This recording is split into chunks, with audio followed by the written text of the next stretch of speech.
Welcome back to another episode of Believe It, Achieve It. Today, I am very excited to welcome to the show, Nathalie Mamo. Welcome, Nathalie. Thank you, June. Thank you so much for having me. It's been such a long time since I last saw you, and I'm so happy to see you again doing all these beautiful things and see you again after such a long time. Oh. So thank you so much for having me. Thank you. And I'm just going to give a little bio. So Nathalie, you are a former pro basketball player, a sports television presenter, and host of the Victorious Football Talent Show and WWE. You're also originally from Lebanon, now living in Dubai. And, you know, I tell your sister this all the time. I am in such awe of your journey and all the things that you've accomplished. And I say this a lot, that, you know, you do everything with such grace and just literally so effortlessly. It's such a joy to watch you. It means a lot to me. Thank you. Oh, well, I would love to rewind just back to your early years. What were you like as a little girl? Honestly, as a little girl, I was like a bit of a tomboy who just was holding the ball, playing basketball wherever they can. Because I grew up in a basketball family. It came from my grandfather at the beginning. He was a basketball champion. Then it was my dad, and then it was me. But I was the girl. Like, I was the first girl coming. And we grew up watching basketball, living next to a basketball court. So I just started playing with the boys around the corner, on the streets, everywhere. And then I just joined the basketball team and everything. And this is how I got to where I did, because I remember very well when I was a kid. My mom came to me once and she's like, if basketball is ever going to affect your grades, we're going to stop basketball. So ever since that day, I just graduated first from high school, then my distinction from college. And it's just my reason and my incentive to just do everything great, just because I wanted to achieve my dream with becoming like one of the best players in Lebanon and making it as far as I can on court. That is so incredible. And I guess I didn't realize that it was in your family with your dad and with your grandpa. I mean, would you say that was a big driving force in why you wanted to take it that far?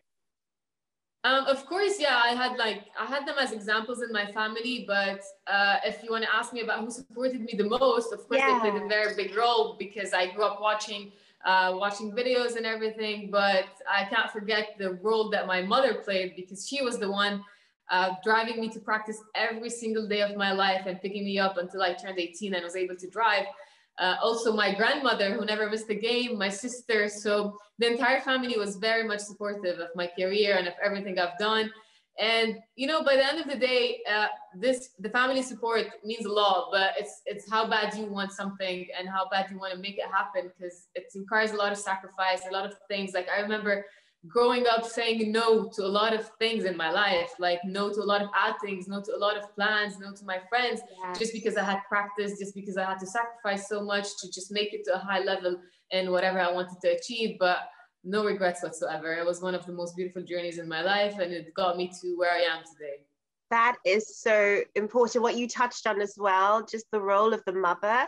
And I see this now as, you know, my kids start to display interest in certain things. I'm like, a lot of it's going to be down to me making sure that I get them to these places, because I guess without the training, and I see my friends who have kids who are, you know, into running, and the amount of training they have to put in, it's long evenings at the track, waiting for them, cheering them on, and just helping them to understand that they're not alone. But it's so much discipline in your mind as well. Especially that I see sports like improving year after year, and like records, and it's not like before, like year by year, that what requires of you demands more and more time. So it's just hard to juggle between school and studies and training and practice.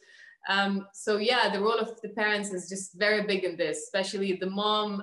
It's so hard for someone to go far when the parents don't agree on that journey.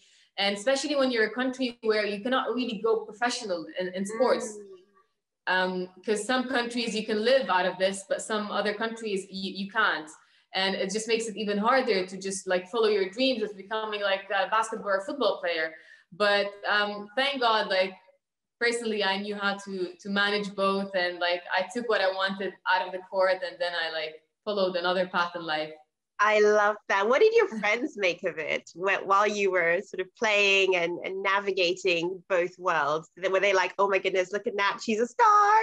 How did that work? My friends have always been very, very proud of what I do. They used to like see it on the news or on TV, but honestly, one of the big things that it's so hard to explain for your friends the commitment you have to this game and to the sport, because they're like, it's okay, miss practice, so what? Like, it's okay, don't go.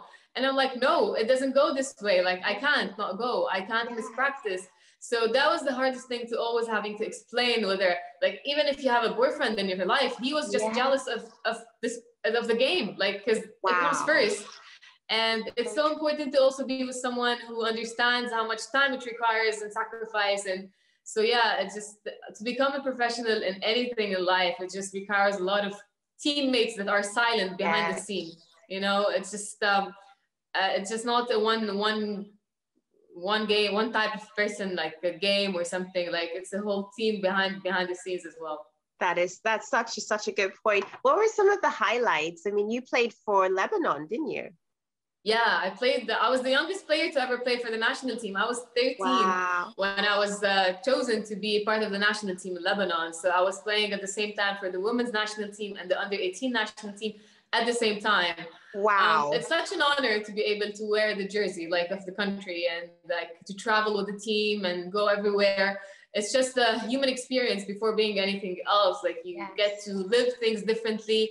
And honestly, it was just very tough for me to juggle between education and playing for the national team, because I remember I was so young that I was still in high school. So when the team used to go to bed at like 10, I had to stay up and study. When the team had to wake up at 8, I had to wake up earlier and study. Wow. So it wasn't very easy for me, but I just wanted it so bad that I was ready to do anything it takes.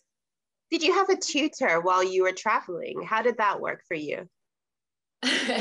Honestly, I'm the type who wants to do everything perfectly well. Like, I'm not okay with just like having an average grade. I just wanted to go, like, be the first in my faculty, be the first in class. So I was just tough on myself, and it really required a lot of I used to sleep like 45 hours a day, and that was it. And until now, I barely sleep.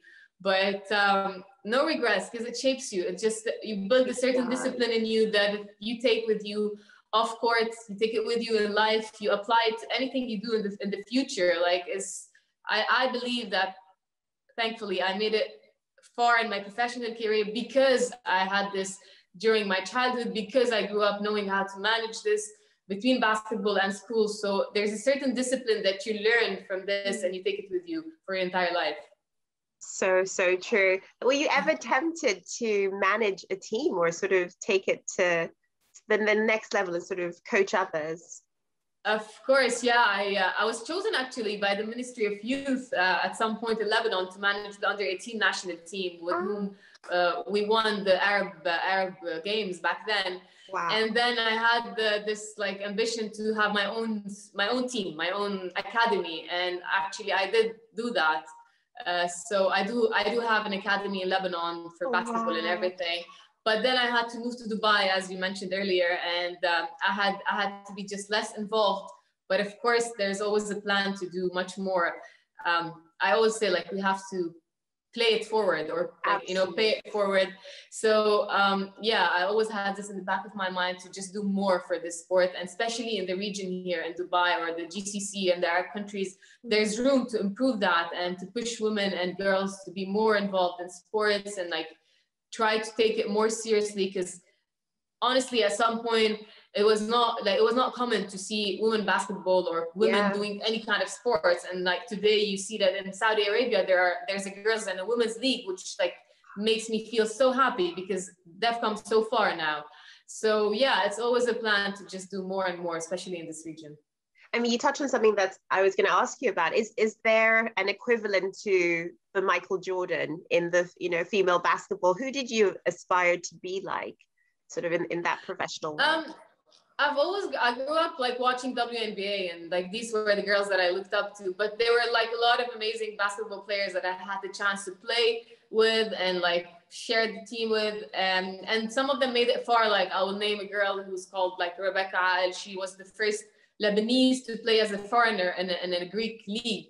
So Wow. this is big for us because like, okay, we made it far in the Arab region or in West Asia, but it was not very common to see like Arab players playing as foreigners in big leagues like that. True. So it just means that it's just getting better and like we're improving and like step by step, this is going to become more common, hopefully. I love that. And how do you make that transition into television? You talk about moving to Dubai. Was that to work in TV? Actually, no, I started in Lebanon on TV and it was never something I chose because I mentioned earlier that I made it to the national team at a very young age. So I used to go on TV as a guest at the beginning. And then there's this news channel in Lebanon that opened and they're like, we want you to be the first woman to present sports news. And I was 21 years old and my Arabic was not, I mean, Lebanese is not the Arabic you hear on TV. So it's a different kind of language. So I was very scared of this and I'm like, no, and I'm a bit shy and everything. But then they insisted so much on me giving it a try, which I did eventually. And honestly, it's something that becomes addictive. And it just worked so well for me. And then 6 months later, every channel in Lebanon wanted a woman presenter. And then I started getting offers from all over the Arab world to just travel to be in sports, to Sky News and stuff like that. And I just never wanted to stop. I just wanted to do more and more and more. And just the Arabic, my weakness, which was my Arabic language, which was not a perfect accent in Arabic, because I speak like four or five languages, which is French, English, a bit of Spanish and German. Wow. This became my strength after, because I'm today known as this girl who just says the words in French in a perfect accent, and then in English, and then in Spanish. I love it because I hear you merging the English with the Arabic. And it just took me to places, because like 4 years ago, I was also chosen to be the first Arab to host the Globe Soccer Awards, which is one of the biggest football events, and I got the chance to work and interview like Cristiano Ronaldo and very big names in the football world. And it just like, you know, I just look at it and I'm like, I never chose to be on TV. I never thought I'd come so far or do this, but it is addictive to just want to do and do more on TV. I mean, I love what you said about sort of embracing that fear and just doing it anyway, especially on the Arabic front. What did you do? What sort of practical steps did you do to sort of get it up to speed and sort of overcome that, I guess, imposter syndrome? Honestly, I have to admit that I'm a different person when the camera is on. Yeah. I don't know what happens, that as soon as you see that red light on the cam, you just turn into becoming a different person. Because I'm a shy person. I don't talk much on a normal day, but then they see me on stage and on camera and they're like, who's that? This is not you, who's that? But yeah, so it's just like, I wouldn't say it's acting, because it's who you are. Like, you play your own role, but it's just like, there's no room for error. Once that camera is on, you just have to give everything you got. And it's something I think I like doing. It was a challenge at the beginning. I had to learn a lot of Arabic. I had to put that pen in my mouth just to articulate better. I had a lot of exercise, because it's a lot of eye talk. And so there is a lot to learn before getting on camera. And I had to go through all that. But then it comes naturally, and then you kind of shape yourself and make yourself the presenter you are, which differentiates you from other people. And yeah, it's just quite a different journey that I never signed up for. And I always, like, sometimes I meet a lot of other presenters and journalists, and I'm like, I'm sorry, because I never learned this, and I'm here today, and I somehow still learn from a lot of people who just studied that major, and I never did. But I just guess, like, you find your place in a world where sometimes you just never signed up for, and then you shape yourself in a way to just belong. I love that. And it's that thing of, you know, I say this very often to women founders and to female investors, you know, if the table isn't there, build your own table, and just, you know, exactly. Find a way to make it work for you. And I'm really a believer in, you know, you can shape your own destiny, and there's space for everyone. You know, just don't be afraid to put your spin on things. True that, agree. I think so. And you know, just going back to some of the people that you've spoken to over the years in your interviews, are there any sort of iconic moments? I've had the chance to meet a lot of celebrities, a lot of superstars at the game of sports and football, basketball. I mean, meeting Michael Jordan when I was young was the best moment of my life. Wow. He's How old are you? I was 16. I remember that. I was not a TV presenter or anything. I just joined the Michael Jordan camp school back then. And I had the chance to meet him and talk to him. And that's something I'll never, ever forget. I also never forgot that back then my coach at that camp was LeBron James, but he wasn't even drafted to the NBA back then. Way. So nobody nobody was like talking about LeBron James back then because he got drafted a month after that camp. And I'm like, no way. Like, I have pictures of Michael Jordan and LeBron James standing next to each other, but I never even thought of going to LeBron James, asking him for a picture. Yeah. And now I'm like, I regret it so much.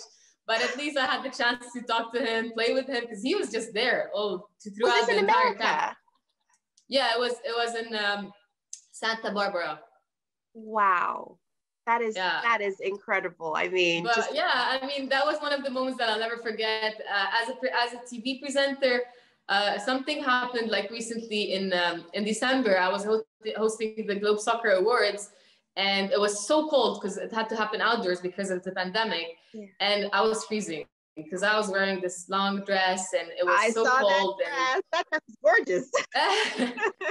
And there was this Dubai fountain in front of me. So every time the wind was just coming, it was coming with water. So it made it worse. And then there was Cristiano Ronaldo sitting in front, and he could see that I was freezing. So when he was up on stage getting his trophy, and he's like, I hope next year the pandemic is going to be over and we do this in a warmer place because this lady here is freezing. Oh. So this line went all over the world in 24 hours. So it went viral. And then I started receiving articles writing about me. Who's the presenter that got that was like Cristiano was worried about, and then they started talking about you in all kind of languages, and I'm like, no way! I was just sitting in my house receiving articles in every possible language, just asking who's that girl. It was just cold, and Ronaldo was worried about her. So yeah, a lot of things like that happen, and like it's just like part of being on TV and on stage, and you just enjoy it, like enjoy the moment because it doesn't come every time. That is incredible. And you said when the light comes on, you become a different person. Does that mean the nerves go away and the shyness completely vanishes? The nerve is always part of it, always, at least at the beginning. Yeah. I always have this at the beginning, the first 10 seconds. Sometimes you're like not in control of your smile. You can feel your face shaking and everything. But as soon as you start speaking and everything, you just can't stay like that. You have to be in control. But it's also part of just owning it on stage. You have to feel that adrenaline rush, whether on camera. On camera has become easier, honestly. Like, I don't feel nervous at all. But in front of people, there's always this, even if it's just 5 or 10 people, it's always like a bit different. And it's always an amazing feeling after. Like, you just come out of stage, you just feel like you're high, you're happy. Like if everything goes well. But if you just like do a mistake, you just want to disappear. But thankfully, I've never faced that. So yeah, it's just, I think it's just part of it always to just feel a bit nervous. So true. And I think it was one of your Instagram posts, you talked about how, you know, it's very much part of the job that regardless of how you feel, you have to show up, whether you're sick, whether you're not happy, whether you've been heartbroken, you have to turn up with a smile on your face. How do you sort of get into that zone, get professional? And have you ever had a day where you just didn't want to do it? Yeah, I've had a lot of days where I just never wanted to go on camera. You don't have the patience to just sit and have my makeup done or my hair done. But it's just like, honestly, sometimes because you're on screen, you're on camera, it's all about the energy you emit and transmit. So that smile, that even if it's a fake smile for you, can be something like the light of hope of someone just watching you on the other side. And you just can never underperform. Like, you're there, nobody has to feel your problems with you. You're on camera, you have to be smiley, you have to be positive, you have to be energetic. And it's like a very small space of communication. There's this small screen. So it's always about, because the eyes speak, so they can tell if you're sad. The body language speaks. It's just all like one thing, and people can notice that. So yes, you have to be in control of that, like be strong. I mean, even if a doctor, if he's going through like a bad day, they can't go and underperform. And same thing goes to everything else. True. So yeah, it's not always easy. Sometimes I wish I can stay in bed, not do anything, just watch Netflix and not having to dress up, put my makeup on and act or smile. But yeah, I mean, it's part of the job and we just have to do it. So true. And I'm curious, on your day off, what is like a good day for you? What is it that you love to do? Usually I just work out, go to the beach, meet up with friends. It's just a normal. Sometimes I just don't do anything. I just sit on my couch, watch some TV, think. It's just like the normal things you do whenever you have a couple of hours of break. But working out has become something I try to do every single day because mentally it just keeps you like on the right track. So true. Do you still play basketball, like in your spare time? Yes. You do. I love that. I do. And what's funny is I do now play in a league for fun here in Dubai, and a lot of the teammates that I used to play with in Lebanon moved to Dubai as well. I think in the past year because of everything that's going on in Lebanon.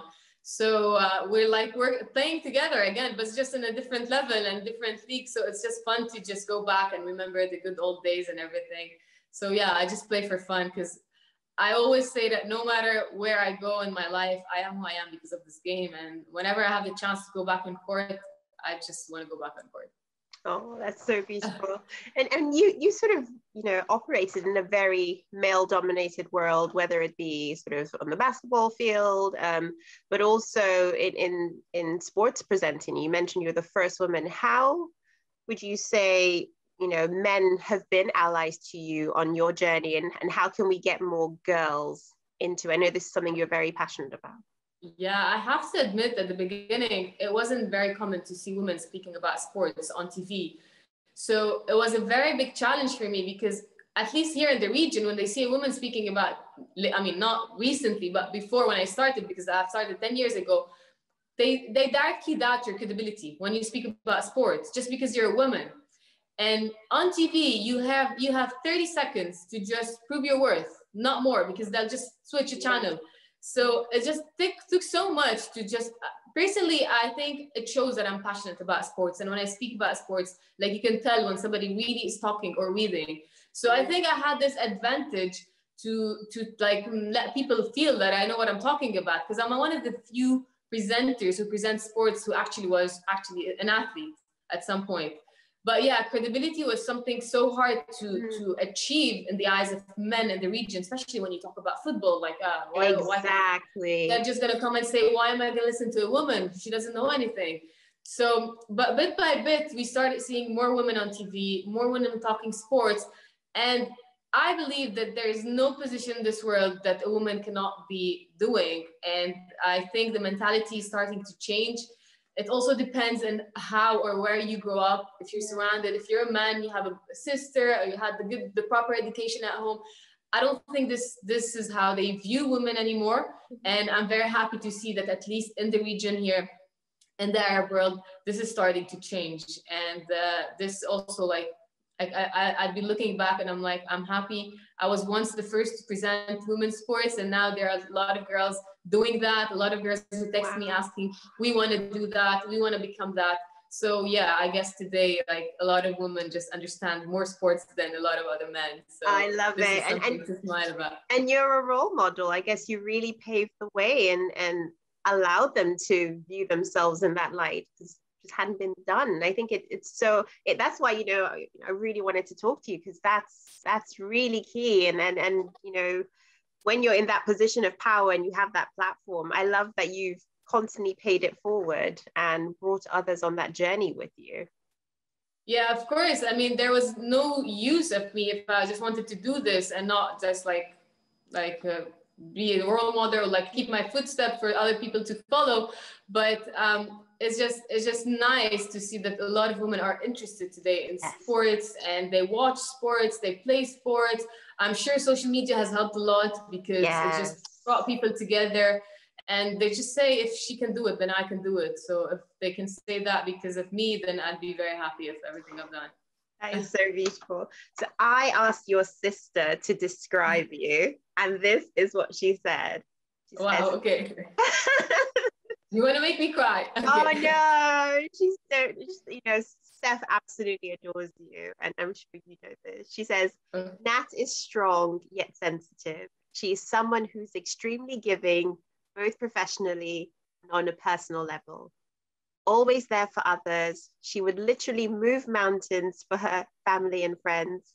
She's also hardworking, ambitious, and a perfectionist in what she does, never settles for in between. She's an inspiration to me. I mean, I can tell just, you know, the way she speaks about you, you're very close. And what has that relationship meant to you as sort of you've been on your journey? You know, she's my younger sister. So I always grew up hearing her saying, "You're my role model." So it was just always hard to not be up to the level. Like, it's just something that you always want to keep up. You always want to be strong. You want to show her that you don't fail and everything. But I have to admit that she's been my role model as well. Like, she played this role in my life without knowing, you know? So yeah, I'm very grateful for her. I'm getting sensitive right now. But yeah, she did play this, and especially now because we're like countries apart, but she's still very close to me, and she made it far herself in whatever she did. So I'm also very proud of her. She's become this amazing mom, and yeah, so her looking up to me, like I look up to her, and I learn from her. I learn from the mother she is, from the woman she is, and from the wife she is, from the friend she is to me, and the sister. Love that. Well, Stephanie, oh, your sister, both of you have this beautiful, beautiful bond, and I think, you know, so very special. She has a question for you now. She says, what advice would you give to your younger self? What would you say to 14-year-old Nathalie? I tell her what I used to tell myself every single day back then. I'd say never give up. The road's not going to be easy, especially from where we come from, especially in what I wanted to become. It was not easy. So never give up at all. The road's going to be very bumpy, because it was. There will be lows, there will be highs, and just stay humble, because sometimes that camera can take you to places where you just lose yourself. So you got to always stay on your feet and stay humble. I love that. Love that. So I'm going to do a quick fire round. What is your favorite food? Foods. I'd say seafood, I guess. Yeah. Yeah. Love that. Favorite book? Are you reading anything at the moment, or something in the past that has one of my favorite is Shoe Dog by Phil Knight. I'm listening to that on Audible. It's good. Yeah. It's really good. And what have you watched lately that you love? What have I watched lately? I've been watching Netflix. I just watched this new thing. It's called Firefly Lane. I just liked it because it's about just like friendships, and like this amazing friendship that I relate to as well with one of my friends. So yeah, so I mean, that was the most recent thing that I watched, and like that's why I mentioned it's a good call. It's definitely not my favorite. It's just one of the things that I've been watching lately. I will check it out. And what's next for you in the next 5 years? What's next? I mean, now I'm working for WWE, and there's so much happening in the region for WWE, because also that was not very common to see a woman presenting an Arabic show for WWE. Of course, I want to do more for women basketball in the region. Try to just keep on doing what I'm doing and like achieve more and more because I mean, what's hard now is to maintain where you've reached, especially in our field. I always say that it's like a non-grateful job, because the second you're off camera, people forget you, and the second you become a bit older, people tend to always choose the youngest. So it's not an easy job to maintain. It's not an easy job to always keep running forward. You always have to find somewhere like to like find a way where you can just stop going on camera and like continue your life off camera with other stuff. So yeah, it's that period of time where I have to start figuring things out when going on camera is not going to become my priority. Got it. Well, it sounds like it's going to be an exciting journey, and we're going to be watching you, standing behind you the whole way. Thank you so much for everything, and for reaching out. I never knew that one day I'll be doing this for someone, I mean, in another country. So thank you really for having me. It was such a nice talk, and I look forward for more of this, and I wish you really all the best with everything you do. Thank you so much, Nat. How can people find you? Where's the best place to connect with you? Best place would be Instagram, I guess. That's where I'm most active. I'm not the most active person. My entire personal life is never always on Instagram, but I always make it a point to reply to everybody. So if they text me, I'll make sure I reply. So Instagram is the best place to connect with me. Amazing. Well, thank you so much for sharing your words of wisdom with us today. Thanks a lot. That was my biggest pleasure. And thank you for having me once again. Thanks a lot. Thank you.